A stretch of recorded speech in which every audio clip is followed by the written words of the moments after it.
this video, you're going to learn how to stop muscling the ball, which prevents you from having more power and smoother timing. So if that's something you're interested in, keep watching.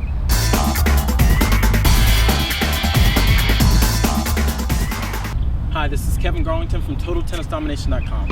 And in this video, I want to go over something I see a lot of players doing. You may be doing it yourself, which is they muscle the ball and they're very stiff. And usually when they're trying to learn a new stroke like the forehand or the backhand or even the serve, their biggest issue is that they're squeezing the racket and they're muscling the ball. Now, the reason why this is so important not to do is because it takes away a lot of the rhythm and timing you're going to get. Also, it's a lot more work, so you're going to wear yourself out.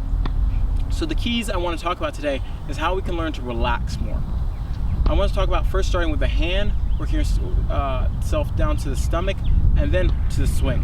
What I mean by the hands is when we swing, whether it be a forehand or a backhand, we want everything to be nice and smooth and relaxed. Like you see the pros, you see a Federer, even a Nadal.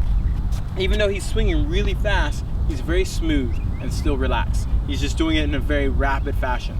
Now, one of the keys so you can learn to accelerate your racket is learning how to relax and when to relax. Now, to do this, I always think about first, you have to have softer hands. For feel to happen, you have to be able to relax enough for the ball to get on the strings or stay on the strings.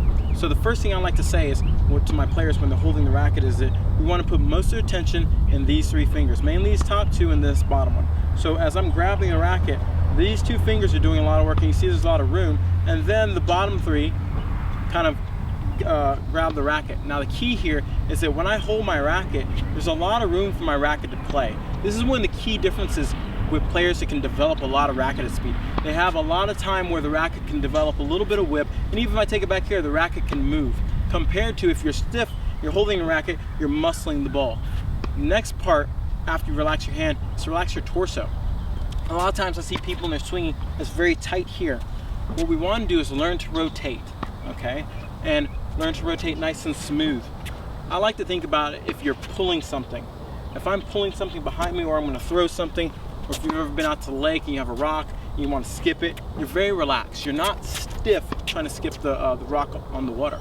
That same action, how you relax and you use your body, is the same motion you want to use when you're hitting the ball. Third is about relaxing the swing. The swing should be smooth, meaning that we're going to start off slow and then accelerate at the last second. Now, I will say, in that portion of when you're going to accelerate, you may grab the racket a little bit tighter to hold on to it. But up until then, it's going to be nice and smooth. The more you create this slow, then accelerate motion on all your strokes are going to be that much better and have that much more feel.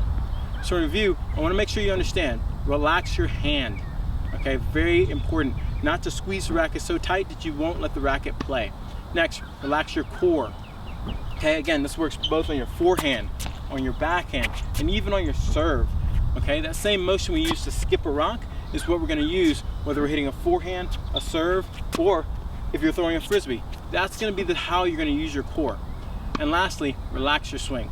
Start off with a nice slow motion and then work on accelerating, whether it be the forehand or the backhand or even the serve. We're starting off nice and slow and accelerating. The more you can use these tips to relax your body, you're going to notice more power, you're going to notice you're not as tired, and you're going to notice you're going to have better timing.